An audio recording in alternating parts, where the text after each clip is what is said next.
I thought it'd be interesting to start by saying, so this is my Centurion card, which I'm very proud to have.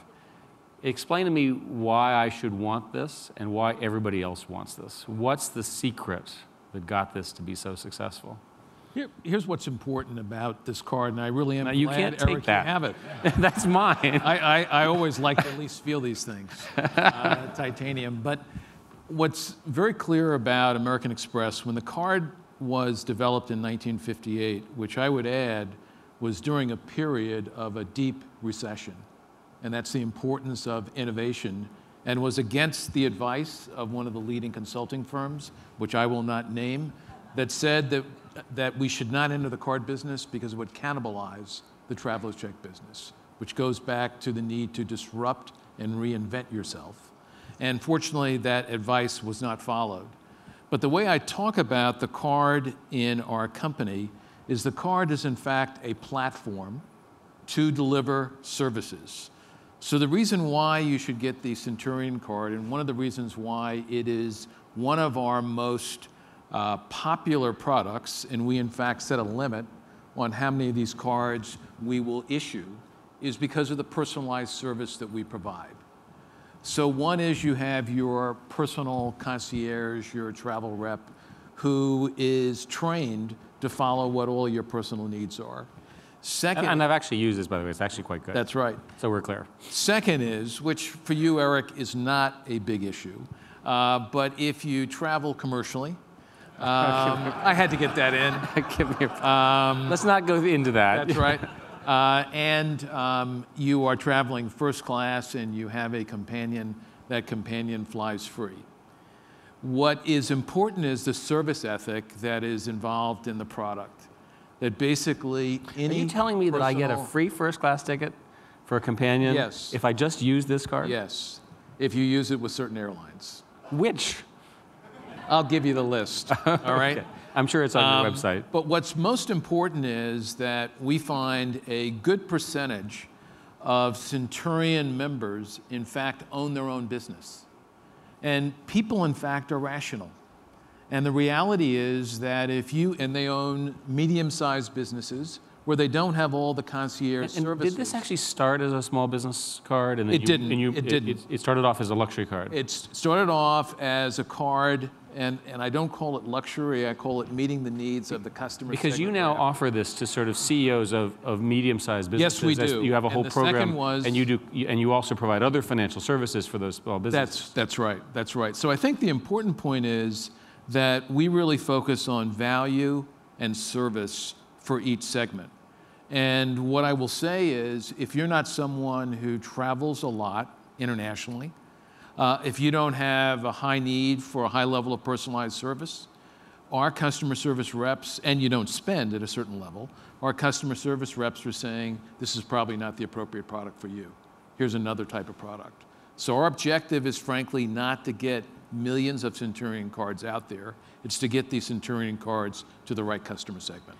And in the sum of the revenue of the firm, where does the segmentation of revenue come out? Is it mostly the credit card fees, mostly the traveler's checks? And there's a whole interest, which maybe you can explain how the money is actually made. Yeah, I think here's what's important about our business, and I think it's critical where commerce is going, is only 15% of our revenues are generated by spread. So the difference of the cost of funds and the interest charged. That is very different from a traditional bank card where 75% of their revenues are generated by spread. So our balance... in fact, you don't charge interest normally. Except on our revolving credit product. And we do have what's the name of that?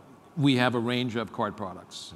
And one of the things that we have done dramatically since the 80s is literally we have hundreds of different card products from a micro-segmentation standpoint that meet the needs of different customer segments. We also collect a merchant fee because our customers spend 5 to 6 times what someone on MasterCard or Visa does. So that goes back to the price for value. Now, one of the things that you were talking about as we were walking in was that you're actually expanding your focus in underserved markets, Again, there's this sort of there's a presumption of American Express as sort of, I'm going to use the word high-end for lack of a better, high quality, high-end, high service. What's the truth about your broad expansion? How does that actually look like? Here's what's, I think, very important, as I've said to the company, is one, back to some of the points that Doris was making about history, we're a company that's been around 162 years. The card business has been in existence for 50 years. We started off as a freight forwarding company, moving goods from east to west and back and forth, and I think helped in many ways help build this country. The traveler's check business, worldwide product, did not have any income requirement. But the service ethic of this company built our brand, and that enabled us to offer the card product. So part of what I said to our company is what has changed dramatically in commerce, certainly by companies like Google, is the definition of scale has changed in a major way. And as a company, our purpose, our higher purpose, is to serve. And it's to serve different customer segments. So what we recognized is as we were moving into digital, that we had to increase our scale and we had to increase our relevance.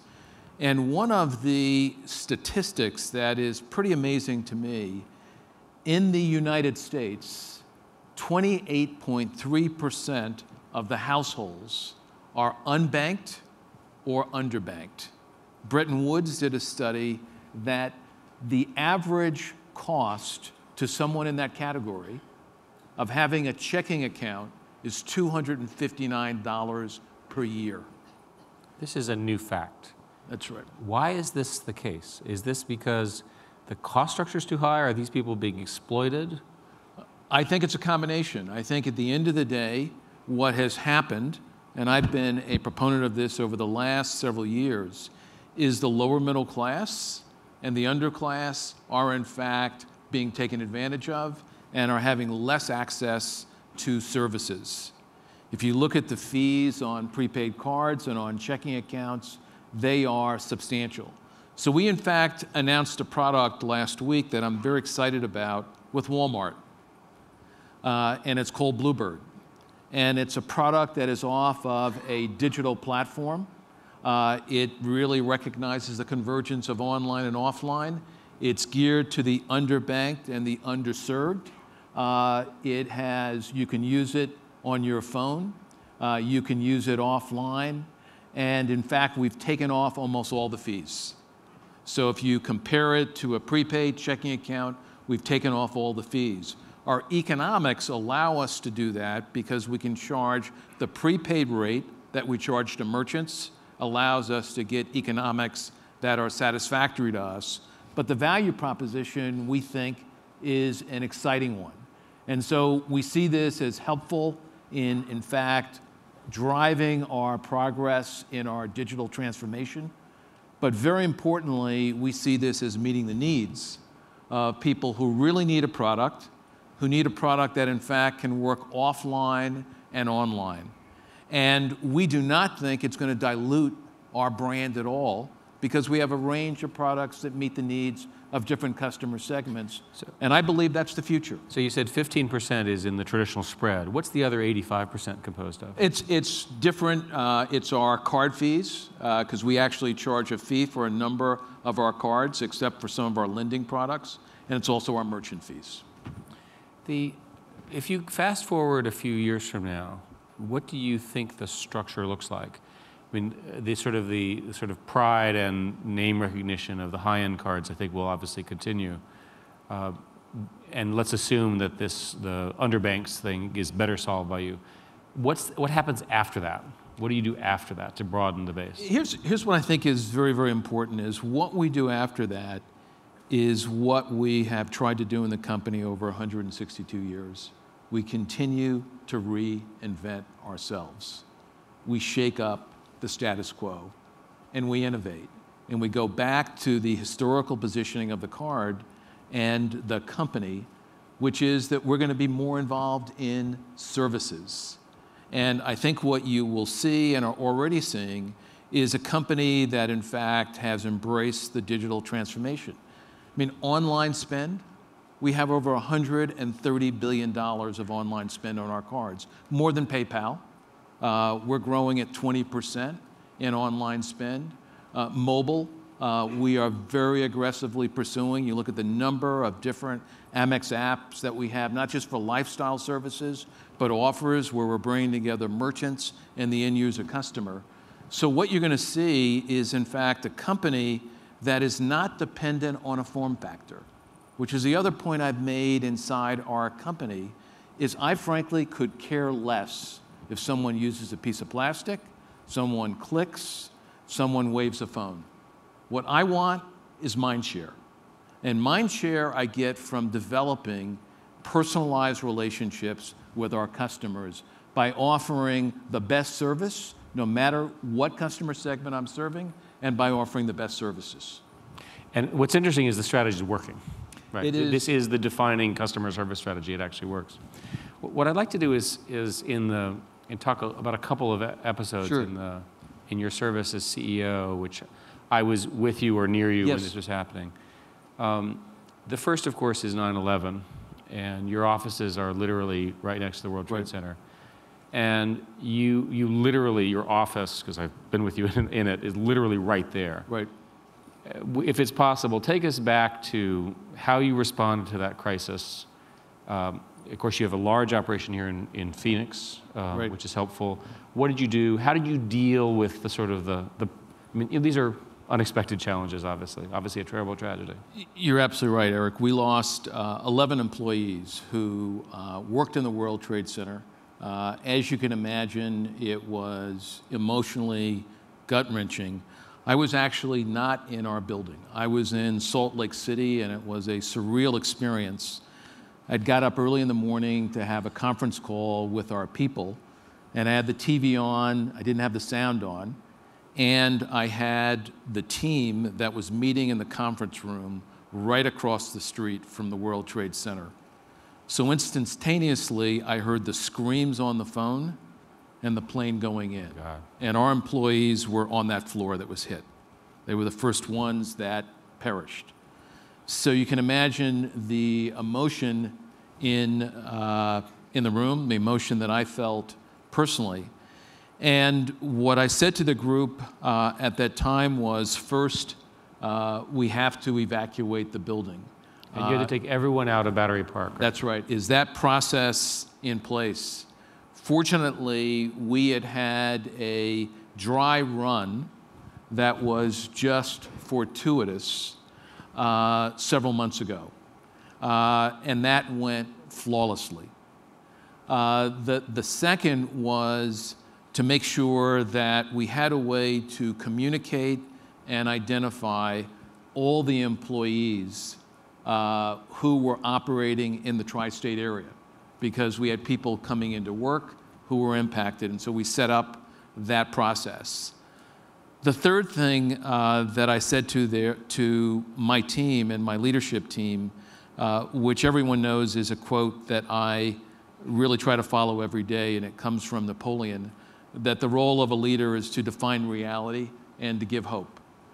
And I said, in that situation, what we've got to do is define the reality of the situation that we're in, the impact, and I'll give you some practical things that, as I was concerned about the emotion, I also thought about from a pragmatic standpoint. I said, unfortunately, there are going to be people who will take advantage of this situation. You need to go out immediately and try to get space in the tri-state area, because the rents are going to go up, and we need to find a way to house our people. Roughly how many people? It was around 4,000, 5,000 people. Lots of buildings. So lots of employees. And so we actually had to leave our building for around 11 months. We were in a 3-state area, and it took me a day and a half to get back. We actually had to charter a plane. We couldn't use our own company plane. And we got back to New Jersey, where we were set up on a temporary basis. And I remember just standing up on a table and talking about the fact that this company was going to survive, that they were going to survive. I immediately, that day, went to the victims' families and met with them, which was a really incredible emotional experience. And what was also very important is I decided that I would have a meeting with around 10,000 employees who were in the tri-state area, and we had that in Madison Square Garden. That's a meeting that really defined the company, because I talked about what were the values of the company, what was important about our country, and the responsibilities that we had to each other, to our colleagues who had perished, and to our country overall.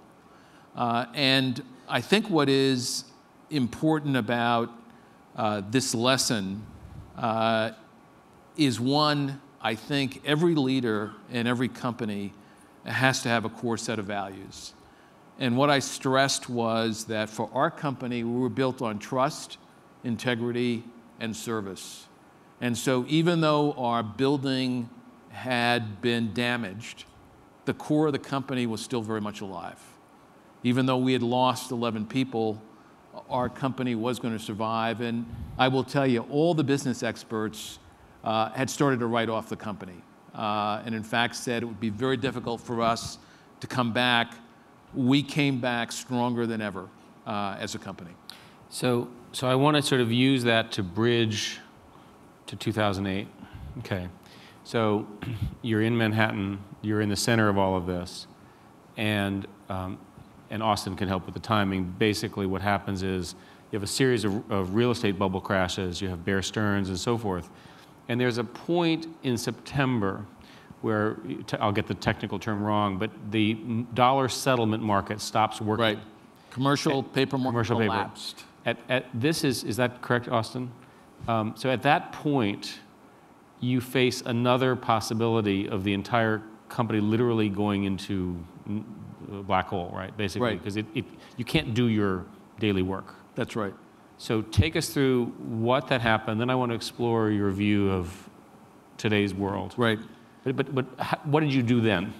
So that was... Maybe you were sort of practiced with these terrible crises. No, people have said, going through 9/11, which emotionally was one of the most challenging leadership or personal experiences that I've ever had.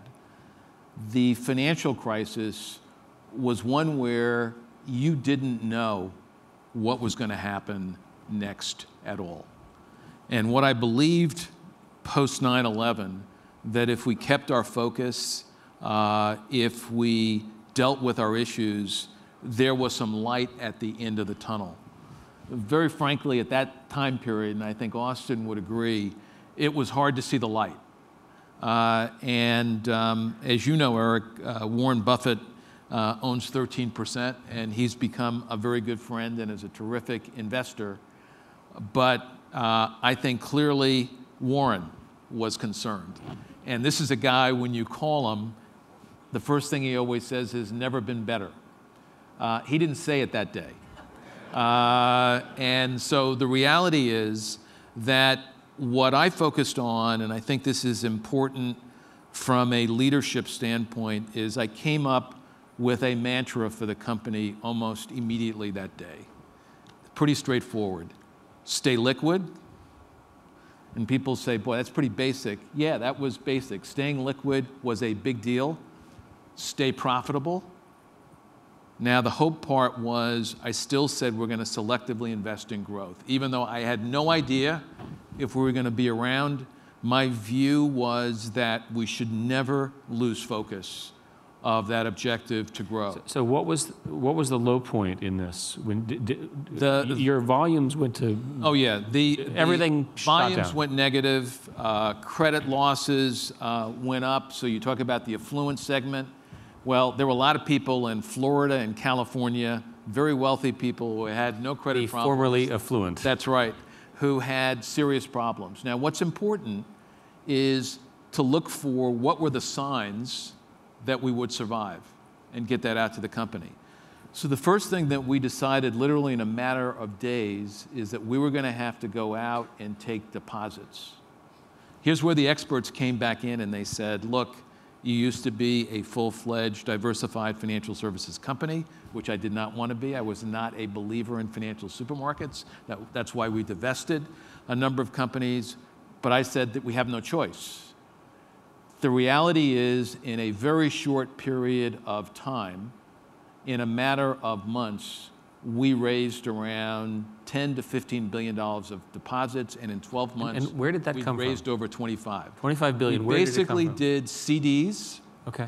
We did not have time to do any advertising. We went to third-party brokers, but the name, our name, American Express, people trusted despite the fact that everything was tumbling down. And you needed this cash for a liquidity perspective. Absolutely. Liquidity is life in your business. Is king. As I explained at the end of the day to our organization down through all levels, if you don't have the money to pay the bills, you got a big problem.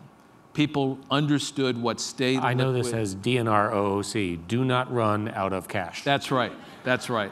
So that was absolutely critical. The second thing after 2 or 3 months is we looked to see if we were losing customers. And in fact, we weren't. Spending had dropped dramatically. Spending was in negative territory, but even those Centurion, Platinum customers were staying with us. They were not leaving the franchise. So I, in fact, went out to the organization and said, one is, look what's happened. We've been able to raise deposits. That Stay Liquid is working.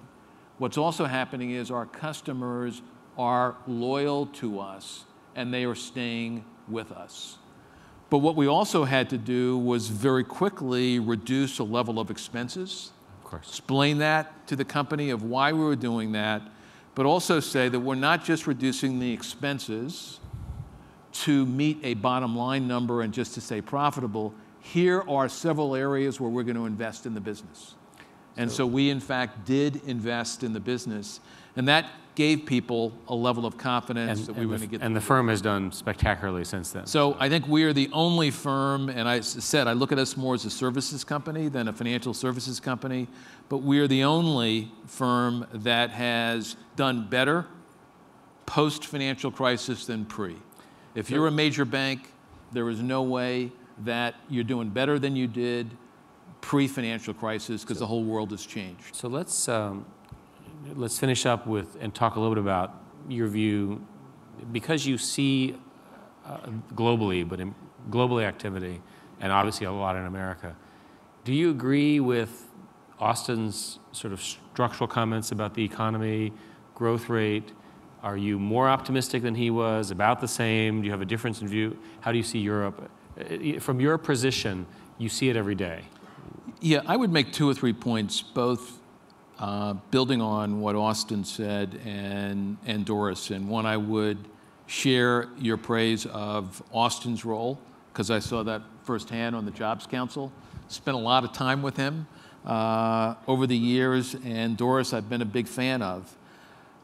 I would say that from an economic standpoint, the reality is it's hard to come up with some of those reasons for hope, particularly in Europe. But here's what I would say from my standpoint, and I think it came out with Doris. On both sides of the political aisle around the world, and in the business sector and in the public sector, what we really need is leadership.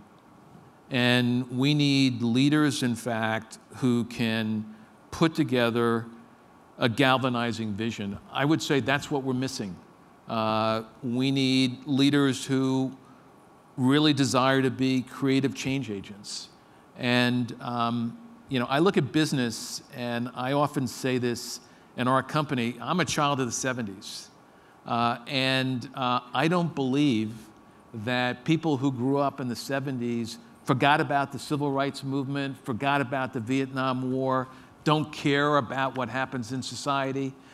I think at the end of the day, the whole reason why I got into business it was really a choice at that time when I was growing up.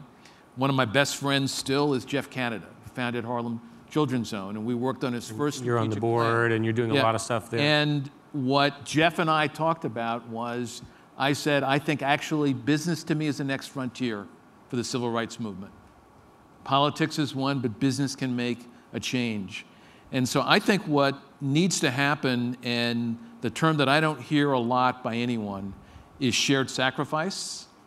The view, Eric, that you started off in your remarks that I agree with, on one hand, as I say to people, despite the economic picture and despite the view of experts, I'm more optimistic about what can be accomplished in the world and what can be accomplished in business. But we've got to have leadership. The reason that I wanted you all to meet my very good friend Ken is that he exemplifies the best leadership that I've ever worked with. His company is one of the top 10 most admired brands in the world, and I think you can see why. And this is the kind of leadership that I would hope all of us, and certainly I, aspire to. So thank you very much, Ken. Thank you very much. Thank you.